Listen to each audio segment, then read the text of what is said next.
Yo, what is going on YouTube? My name is Dalen, and today we have something a little bit different. Well, very different, I guess. And we're going to be reacting to WolfeyVGC. Don't know too much about this guy other than he is a professional Pokemon player. Apparently the greatest Pokemon player of all time. So, we're going to check one of his videos out. The worst evolutions in Pokemon. I'm curious what he got to say. I haven't played Pokemon in a while, y'all, so we just want to check this out, see what we talking about, just because I'm curious, and I don't know what else to react to. So, let's react to this. Pokemon get stronger when they evolve. Yes, indeed. Hold on, let me put my headphones on, so echoing doesn't happen. Oh, wait. Oh, it's a teaser trailer. I don't think it's... Okay. I was looking at the Invincible trailer.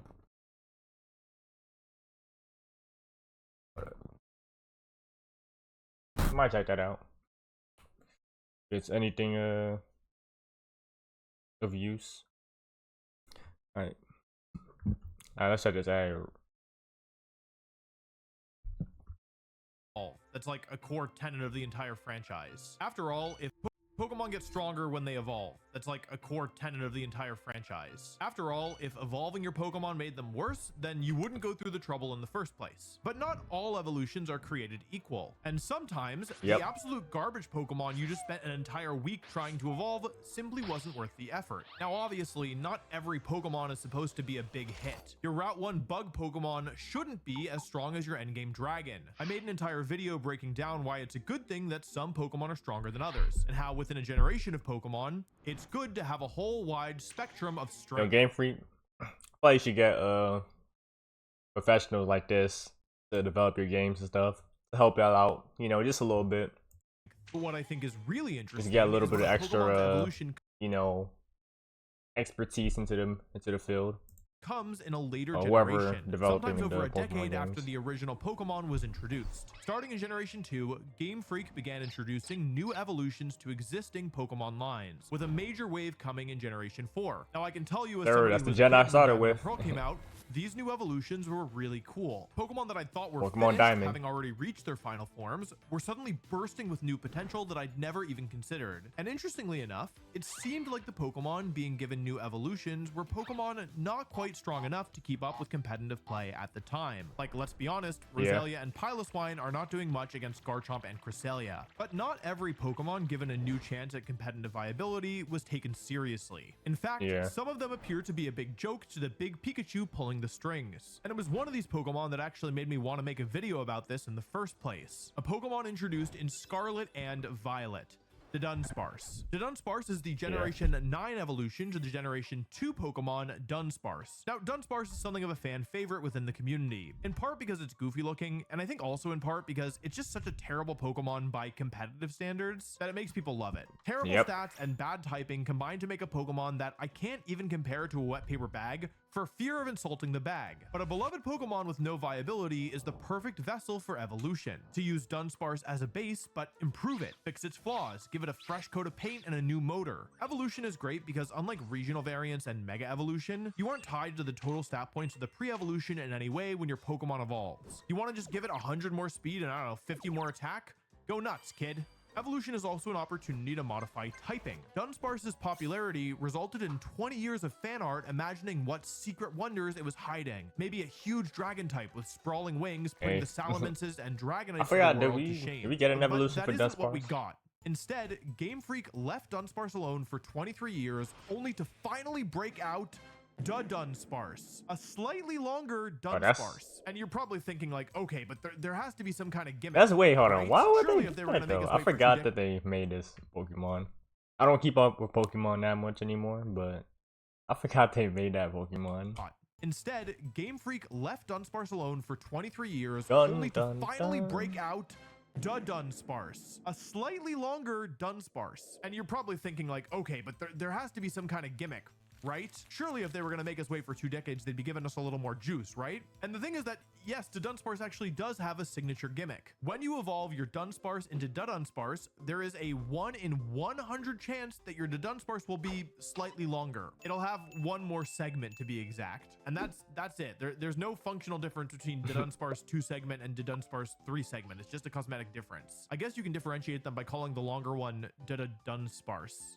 The Dunsparce is a pure normal type Pokemon with stats that are better than its pre-evolution, but not by enough to justify using it. They gave it a signature move called Hyper Drill, which is in theory good because it ignores protecting moves, but the problem is that the Dunsparce isn't actually strong enough to pressure opponents to protect in the first place. Now, to be clear, Dunsparce is definitely more usable than Dunsparce. Like, you can use it, it just won't be very good. The main problem is that the stats just aren't good enough to keep up with the modern world, to be honest. Like, if you really wanted to use it, you could use... To be honest, I feel like using the regular Dunsparce would be probably just better, not in terms of competitiveness, but in terms of like flex.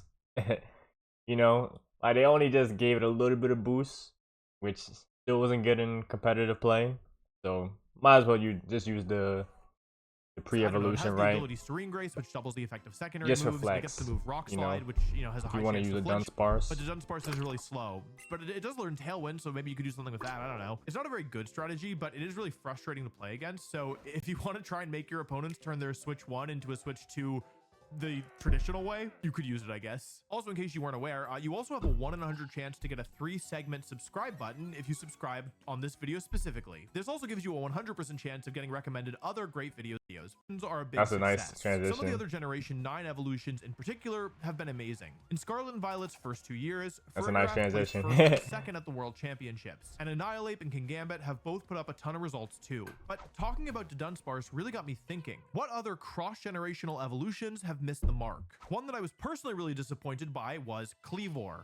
Kleavor. That's what I think Kleavor sounds like. Scizor is one of my favorite Pokemon. I actually used it to win US Nationals back in the day. And so when I heard that Scyther was getting a new evolution and that it was getting a signature move that could do something that no other Pokemon in the game could match, I was excited. However, when I finally tried Kleavor for myself, I was disappointed. Kleavor is a bug and rock type Pokemon. Can I just say, by the way, that every time I say a line like that, I feel like the frickin' Pokédex. Kleavor is a bug and rock type Pokemon. Are you getting that, or is that just me? Anyway, bug and rock are two of the single worst types in the game. But surprisingly, when you put them together, it's actually not as bad as you might think. Bug cancels out 3 of rock's weaknesses to fighting grass and ground, and rock resists I don't know if I'm fire posted type on moves that YouTube. bug is weak to, resulting in only 3 Depends. weaknesses total, which is pretty good. And the stats are pretty well distributed, but there is a problem. While Kleavor doesn't have any glaring weaknesses in its stats, it also doesn't really have any huge strengths. It's not blazingly fast, supremely strong, or absurdly tanky. It's a pretty well-rounded jack of all trades. However, this isn't factoring in its ability Sharpness, which gives certain moves a massive power boost. Kleavor's unfortunate weakness lies in its signature move, Stone Axe. This move should be ridiculous. It's a rock type move that, when it hits a target, sets up Stealth Rocks on the opponent's side of the field. Stealth Rocks cause any Pokemon switching in on the opponent's side to take damage based on how weak to rock they are. They're normally not worth setting up because in the official competitive format, you only bring 4 Pokemon to any given match, and 2 of those Pokemon start out already on the field. So even if you get Stealth Rocks up turn 1, you might only ever damage 2 Pokemon with them before the end of the battle. Stealth Rocks normally can only be set up by using the move, well, Stealth Rocks, which doesn't do anything except set up Stealth Rocks. I'm never going to be able to say Stealth Rocks again after this. Now, of course, if there were a better way of setting them up, of course you would love to have them. Breaking Focus Ashes and dealing a quarter of Incineroar's health every time it switches in is great, but it's just not worth spending an entire attack for. What makes Kleavor so appealing is the fact that Stone Axe sets up the Stealth Rocks while dealing damage. But Stone Axe is also the problem. You might think that the issue is that it's a relatively weak move, coming in at only 65 base power. But remember, Kleavor has the ability Sharpness, making Stone Axe a perfectly respectable attack. The true issue is that, for some reason I cannot fathom, Stone Axe has only 90% accuracy. I was this looking might not at that. sound like a huge deal, but remember, Kleavor isn't so strong that landing a hit is going to pick up a KO most of the time. And it's also not so bulky that it can afford to take hits without doing anything back. 90% accuracy sounds pretty good, but Kleavor just can't afford to miss 1 out of every 10 attacks. And without a reliable rock type move, competitive players just couldn't justify the rock and bug typing or the awkwardly distributed base stats. and poor Cleaver got left in the ancient past of Hisui. A Pokemon from the ancient past of the franchise that's always felt like a disappointment competitively is Blossom. Now, I really love Blossom's design, so before you type an angry comment, I'm on your side. I think it's an incredibly designed Pokemon, but also because the design is so great, I think I feel extra let down that it's just such a garbage Pokemon competitively. Now, to be fair, Blossom is from Johto, and if you look at a lot of the Johto Pokemon, it's pretty clear that they weren't designing with competitive play in mind. But even ignoring the fact that Blossom has stats worse than Magmar, there's another issue: the typing. It's pretty rare for a Pokemon to go from a dual type pre-evolution to a single type evolution, but that's exactly what happened to poor Blossom. From a grass and poison type Gloom to a pure grass type Dancer. At least the design is cute. Blossom did get given a little treat in the form of After You, which is a move that forces the target to move immediately after the user. This would, in theory, allow it to pair with strong sun-setting attackers like Torkoal or Groudon, activating Blossom's Chlorophyll ability and allowing its buddy to fire off a super fast Eruption or Precipice Blades before the opponent can move. There's only one problem. Okay, there's several problems. There's a bunch of Pokemon that do this better. Also, for whatever reason, Blossom is actually really slow, so even in the sun, it's not necessarily going to be outspeeding all the Pokemon you would want. Now, I did just mention Magmar, and that's actually another category of Pokemon that I want to talk about. Fireballs. Specifically, I want to talk about evolutions that only matter because they happen to make their pre-evolution better. Yeah, whenever I think about Magmar now, I think about that time that Charizard got his ass ate by that Magmar in the Pokemon anime. That was crazy, y'all. Because of the Eviolite That item, was which crazy. Increases both defensive stats by a whopping 50%, but only What works those on big Pokemon forehead that can balls still on evolve Charizard's further. head. Eviolite tends to be pretty decent on these cross-generation evolutions because the starting Pokemon was designed intending to be the final form. Evolutions like Magmortar, Electivire, Honchkrow, Blissey, and Tangrowth see basically zero use in competitive play, because by evolving, they lose access to the Eviolite item, and their stats don't increase enough via evolution to actually justify using them. It's worth noting that most of the Pokemon that shine in this category are support-oriented Pokemon, not intending to do damage, but instead to fill a utility role. Magmar, Electabuzz, and Tangela support the team with redirection, while Murkrow offers speed control in the form of Tailwind. Murkrow is an interesting case because while its stats aren't amazing even with Eviolite, it's still always used instead of Honchkrow because Honchkrow loses access to the incredible ability Prankster when it evolves. Now, funnily enough, Chansey is the exception to this rule. When Chansey has been seen in competitive play, I kind of understand what he's talking about. Kind of. It's normally Mind as you, this I haven't kind of terrible raid boss that is one of the really most played frustrating Pokemon to go Pokemon up in a while. against. Now, it hasn't been used for a couple of years now, but the way the strategy used Also, to I never work is played that it you would pair competitively. Chansey with a Pokemon like Shuckle or Carbink, who knew They're the like attack the Guard Pokemon Split. sometimes. Guard Split averages the defenses of the user and the target. So, if Chansey has 60 defense and Shuckle has 300... Yo, Shuckle was the GOAT in when I was playing Heart Gold. He was the GOAT, man. 300 defense. Bro, that nigga was not dying, bro. I was just in awe on how, like, he was just surviving most of the hits that people were making. No. Each end up with 180 defense. Importantly, though, just wouldn't this die. average happens before the Eviolite is strong. applied. So Chansey's 180 defense is actually 270. This is what makes Blissey irrelevant. Even though its base defense is literally double Chansey's, that sounds more impressive than it is. I mean, it's base 5 versus base 10. 5 points higher sounds a lot less impressive than double, whatever. It doesn't really matter because when you factor in the Eviolite, Blissey is actually way less tanky than Chansey, even when you don't factor in Guard Split. Now, this next one isn't exactly a cross-generational evolution, but it's also not a cross-generational evolution. I don't really know where to put this one, but basically, I want to talk about Alolan Raichu. Alolan Raichu was added to the game right after I won the World Championships with regular... And we getting that new Raichu, too. Raichu. And maybe it's because I just like Raichu, but over the years I've tried to make it work a couple times and it has always fallen short. The issue is really that Alolan Raichu is set up to be this fast special attacker, but at the same time it is tied to Raichu's stats, which just aren't very good. And that means that you have Alolan Raichu who's this like special attacker in theory, but it's actually not that strong. Now Alolan Raichu does have a signature Z move and a signature ability, plus it's got one of the best shiny forms in the game in my opinion, but if you want to actually win, Alolan Raichu probably won't help you get there. Okay, as long as I'm bending the criteria a little bit, I want to talk about some mega evolutions. Now, technically, this is an evolution that happens in a later generation, so don't yell at me in the comments, okay? Now, the biggest offender of any of the mega evolutions is, in my opinion, Mega Garchomp. You would think that giving one of the single best Pokemon of all time a new form with 100 more stat points would create a monster that could ruin competitive play, but somehow, Game Freak managed to make Mega Garchomp worse than regular Garchomp. For some reason that I truly cannot fathom, They dumped 40 of its new stat points into its special attack stat, which is almost maximally inefficient since it wastes as many points as possible while still not being enough to actually justify using Mega Garchomp as a special attacker. Even worse than the special attack though is the fact that for some reason, Mega Garchomp actually gets slower, losing 10 of its speed points. This puts it from 102 base speed before Mega Evolution to 92 after. Now 10 points might not sound like a lot, but back in the day, the general rule for if a Pokemon was fast was if it had more than 100 base speed. Garchomp at 102 is fast. Mega Garchomp at 92, not so much. And there were a lot of good Mega Evolutions sitting exactly at that base 100 mark. I didn't know that. Mega Kangaskhan and Mega Charizard Y. So for Garchomp to go from outspeeding those Pokemon to underspeeding them, not a good look. To add insult to injury, Mega Garchomp's ability is also a downgrade. It gains Sand Force, which does absolutely nothing unless the sand is up. Regular Garchomp has two arguably better abilities in Rough Skin, which does good passive damage, especially against the most popular Mega and Kangaskhan, and Sand Veil, which also only activates in sand, but gives all moves targeting Garchomp a chance to miss, which will normally have a bigger impact than the power boost from Sand Force. Putting everything together and keeping in mind that you need to give up both your item and your Mega Evolution if you want to use Mega Garchomp, it's not a mystery why it never saw any play. Now, okay, I can't figure out if one of my all-time favorite Pokemon actually belongs on this list. That's not true. It certainly doesn't belong on this list, but that's his all-time favorite Pokemon. Incineroar.